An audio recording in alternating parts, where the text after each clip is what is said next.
সে আমাকে কখনো নিজের করে চায়নি, তবুও আমি তাকে ছেড়ে যেতে পারিনি।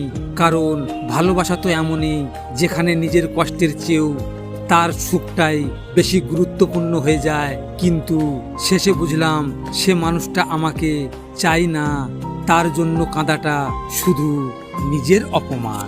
কিছু মানুষ কখনো আমাদের জন্য অপেক্ষা করে না, তারা শুধু অপেক্ষা করে কবে আরো ভালো কাউকে পাবে। আর যখন পেয়ে যায় তখন পুরনো মানুষটাকে ছেড়ে দিয়ে অজুহাত খোঁজে, তবুও অদ্ভুতভাবে ভালোবেসে যায়। পাগলের মতো ভালোবাসি বলেই এত অবহেলা করছিস, ভাবছিস আমি সব সময় এমনই থাকবো। মনে রাখিস, মানুষ কিন্তু চিরকাল পাগল থাকে না। একদিন এই পাগলামোটা থেমে যাবে, আর তখন তুই খুঁজবি সেই ভালোবাসা যেটা আজ তুই নিজেই দূরে ঠেলে দিয়েছিস। সবাই বলে ভালোবাসা দিয়ে নাকি মানুষকে বদলানো যায়। আমিও বিশ্বাস করেছিলাম সেই কথাটা, তাই নিজের সবটুকু দিয়ে ভালোবেসেছিলাম তাকে। কিন্তু বিনিময়ে পেলাম শুধু অবহেলা আর অপমান। যার জন্য এত ভালোবাসা তার কাছেই সবচেয়ে বিরক্তকর হয়ে গেলাম। শেষে বুঝলাম ভালোবাসা নয়, মানুষ বদলায় তখনই যখন সে নিজে বদলাতে চায়।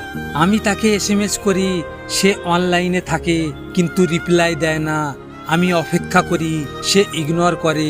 এটাই নাকি তার ভালোবাসা? আমি কখনো ভাবিনি আমার বিশ্বাসটাই আমার সবচেয়ে বড় ভুল হবে। যাকে আমি নিজের সব গল্প ভেবেছিলাম, সেই আজ আমার নীরবতার কারণ।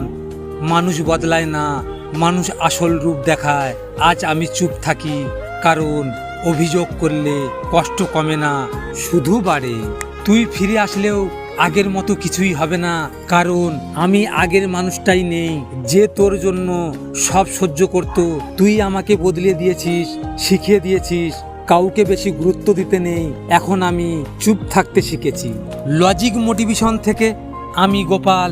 যদি আপনাদের সাথে এমন ঘটনা ঘটে থাকে তাহলে মন খারাপ করে বসে থেকো না। মনে রেখো, সময়ের সাথে সাথে সব কিছু বদলে যায়। ভিডিওটি শেয়ার করো তোমার প্রিয় মানুষের সাথে, অথবা যে তোমার ভালোবাসাকে অবহেলা করেছে তার সাথে।